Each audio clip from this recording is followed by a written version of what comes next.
Good morning mga idol. Nandito tayo ngayon sa Ultra Pasig kung saan dito po ngayon nag-training ang ating national team. So nandito tayo ngayon at ngayon kung nakikita nyo, yan po ang ating mga player. Halo-halo na po lahat dyan, running,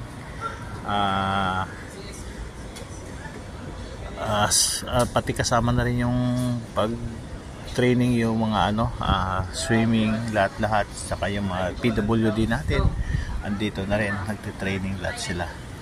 At ang ating pambato ng tennis na number 1 ng ating Pilipinas ay si Jed Olivares, at nandun po sa dulo. Hindi natin makikita ang kanyang pag-train sa pagtakbo gawa ng napakalayo. Yun, andun lang siya, ayun sa dulo, hindi ko, ayun, nanina ko nasa dulo mga idol, hindi natin ganong makita yung pagka-training niya. Ayun pa ang isang running natin, ayun, tatakbo na sila. So ayun, dito tayo ngayon. Antabayanan nyo lamang at maya na naman at tayo ay mag-update tayo ng mga training nila. Ayun. So ayun,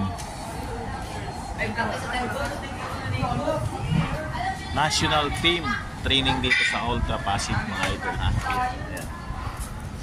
Yun, kung nakikita nyo, andito lahat, ipon-ipon lahat sila dito para sa training natin, para panlaban natin ito sa Gariner Segi.